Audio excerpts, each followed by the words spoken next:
Good afternoon, you ruddy lovely people, and welcome along to your Newcastle versus Tottenham match preview on the channel. Man, it's going to be such a tough game for Spurs this Tuesday night. The Geordies are on great form, their players are playing well, got some very talented players.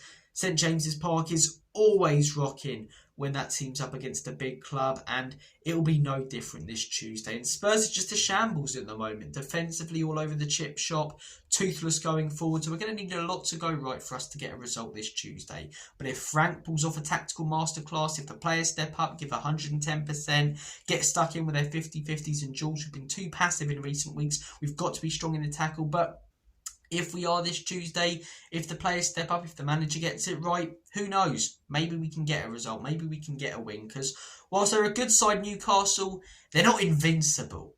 They're nothing special. They're actually below us in the table, and we're having a terrible season. So what does that tell you about some of the results that they've been getting? And yes, they've picked things up in recent weeks, and it feels like things have been clicking for them since the international break. But still, they lost 4-2 to Brentford. They lost 3-1 to West Ham. These are terrible results. We've had our fair share of bad results as well. So there are weaknesses in that Newcastle team that can be exposed, that can be exploited. It's down to the manager and these players to do that. But let's talk a little bit about the Geordies, because we always like to discuss the opposition first in the match previews. They usually set up in a 4-3-3 under Eddie Howe.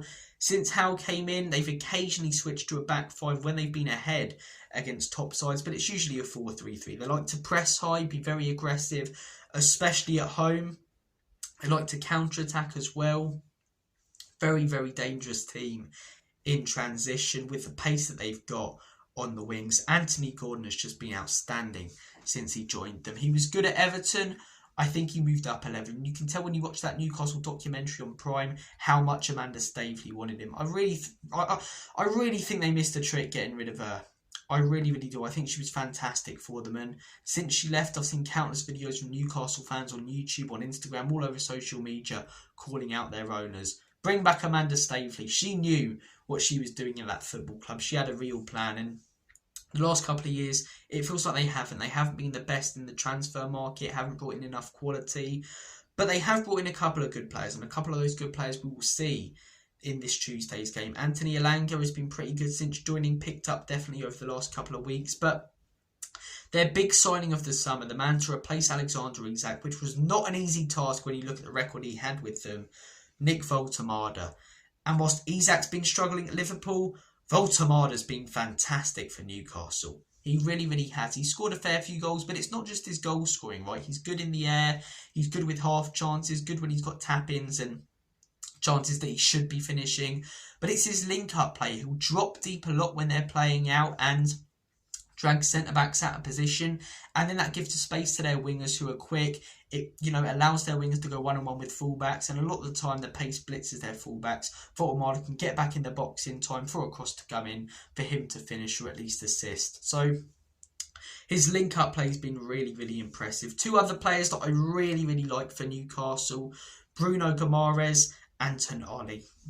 Didn't realise how much they missed Tonali until he came back from that gambling ban. He does the basics extremely well. He's a great tackler of the ball, plays the simple passes, but you don't need him to play 30-yard balls over the top of a back line. That's down to Joe Linton and Guimaraes to do. Joe Linton, very physical, hugely improved under Eddie Howe. He was one of those players like Miguel Almiron as well when Howe first came in, who he turned from nothing into a quality, first-team Premier League player. Joe Linton was getting mocked constantly as a striker. Eddie Howe put him into that central attacking midfielder position, and he's thrived ever since. He did it with Almiron as well, did it with Dan Burn. He's done it with multiple players that people have looked at and just gone, they're a bit naff, and he's turned them into very, very solid Premier League players, and Joe Linton's one of them. But as I say, Tonali does the basics extremely well, but you don't need him to do any more because you've got Joe Linton and you've got Bruno Guimaraes. Bruno Guimaraes is such a passionate player, and I love watching players like him. You don't get loads of them in the modern game. You could maybe say Romero is for us, but players that celebrate tackles, that just love getting stuck in. And Bruno Guimaraes does exactly that. But he's not just a passion merchant either. He is a very, very good player who does the defensive work well. Going forward is dangerous. He's got a strike on him, scores quite a few goals. He's very skillful for quite a physical box-to-box midfielder. I'm a big, big fan of him. I'm a big fan. And as I say, it feels like things have been clicking the last couple of weeks for Newcastle. They were slow before the international break, sloppy, giving away goals for fun. Since the international break, beat Manchester City 2-1 at home. And then they travelled to the Hill Dickinson, having had terrible away form throughout this season. I was expecting Everton to win that game because I watched them on Monday down to 10 and they were exceptional against Man U. And I was thinking, okay, Grealish going forward, Enjoy, Barry's bound to get a goal. This is going to be a good win for Everton. Dewsbury Hall coming off a great goal. And Newcastle just picked them apart. They were so clinical. Every time they went forward, they looked dangerous. Every single time, especially in that first half. Went in at half-time 3-0. No one really expected a result like that. So they're heading into this game with real confidence. They really are. When I look at Spurs, it's the complete opposite. We're on the same amount of points as them, but things haven't been going well recently. Our system, I put down for Newcastle 4-3-3 for us. I don't know if we have a set system at the moment. I don't think that's necessarily a bad thing. I think the bigger problem is not having a set style of play, a set idea of what to do when we're on the ball and what to do off it. Formations can chop and change. It's your principles that need to stay the same, and I'm not seeing any principles that I'm seeing week in and week out with Spurs at the moment. One week we'll press, the next we won't. You know, it doesn't make sense. But system, we saw sort of a, was it a 5-3-2 against Arsenal, 5-2-3 against Arsenal, something like that. Against PSG, we saw sort of a 4-2-2. That was interesting. It worked well, but we started with the same formation against Fulham, and it just didn't work. So I'm really not sure what we'll go with in this game. I wouldn't be surprised if it is the 4-2-2 again. He'll try and instill that a bit more. Maybe he'll go back to his 4-3-3 or 4-2-3-1, which he was using at the beginning of the season. But yeah, it'll be interesting to see.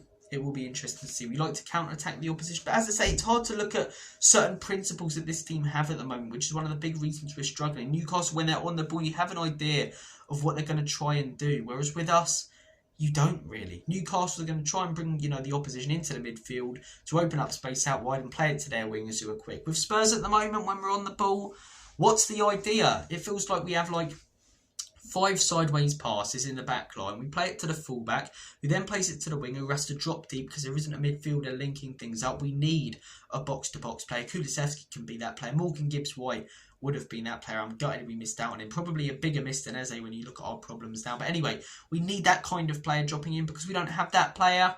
We play it straight to the winger, who has his back to goal, who's in his own half. So what can he do?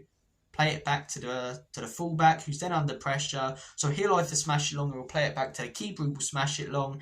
And then up top, who do we have to hold the ball up? Richarlison, notorious for his fantastic first touch. Umuani, because he's a massive lad, isn't he? We just don't have set principles at the minute. And when we're on the ball, I can't see any passages of play. I can't really see what we're actually trying to do. And off it, we had a good setup in our first few games of the season. That's completely gone to pot. Players just not, committing into tackles, not closing the ball down. I think our block is far too low in a lot of games. We're far too, boxed up in our own box. And when you do that, you give space to the opposition's midfielders on the edge of the box to have a shot. Vitinha scored a hat-trick against us. Eze had a hat-trick against us. And if you give that space again on the edge of the box in this game, because you're so concerned about limiting chances inside the box, Bruno Guimaraes and Tonali are going to have a field day. They're going to have multiple shots. Surely one of them's got to go in, right? That is one of my big problems with Frank. He's so focused on only, creating chances and finishing them in the box and stopping chances in the box. He's so focused on the boxes that I just think when we're lacking as much confidence as we are now, when we get the ball forward outside the box, don't try and score the perfect goal because nothing's clicking. Have a shot on goal. Test the keeper. Yeah, the probability is lower than if you get a chance in the box. But we're not creating any chances in the box at the moment apart from crosses. Nothing from, passing. So have a shot from outside the box. And when you're defending, if they look like they're going to pop it from outside the box, don't just think, okay, the probability is lower of them scoring than it is if they have one inside the box. Don't close it down. Because football isn't played on a spreadsheet. As much as stats can hugely help you, when you're struggling, you need to sometimes play it with emotion, with passion. Close that football down, man. It's the basics. And yeah, if we don't do it in this game, Bruno and Tonali, they're going to have a field day. They really are. Our danger men at the moment, Muwani's scored a hat-trick against PSG. Richarlison's been getting goals recently. I wouldn't call him a danger man, though. I really wouldn't. Not many teams are looking at Richarlison going, oh, no. we've got to come up against the Pigeon. Oh, can't sleep at night thinking about that guy attacking our defence. He's going to terrorise us. No one's thinking that. They're happy to have to deal with a striker like him. Iwani's quite dangerous though, and Kudus, although he's been struggling recently, part of that's down to the system, part of that himself.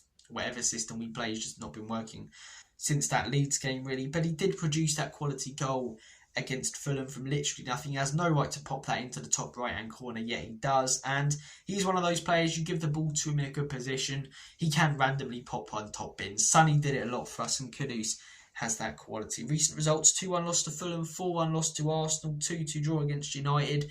Should have won that game, but it was an absolute mid-off. That two just bad teams up against each other. And our recent results against Newcastle aren't great reading. I'm filling you guys with confidence for this game at the moment, filling you with encouragement. 2-1 loss at the beginning of the year at home to Newcastle. We actually played quite well in that game, probably deserved a win, or at least something, but wasn't to be. We scored a good goal early on and just crumbled like a chocolate digestive.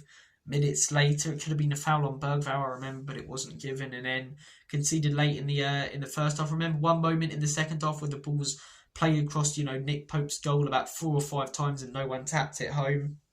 Just couldn't score in that game after we did early. The game before, 2-1 loss against Newcastle, another game under Ange that I remember us dominating, controlled possession, got ourselves back into it 1-1, and then one pass through our high line, we conceded. It was far too easy to cut open Spurs sometimes under the big Australian man. The game before, 4-0 loss against Newcastle. That was Mickey van der Ven's worst game in a Spurs shirt, dancing on ice.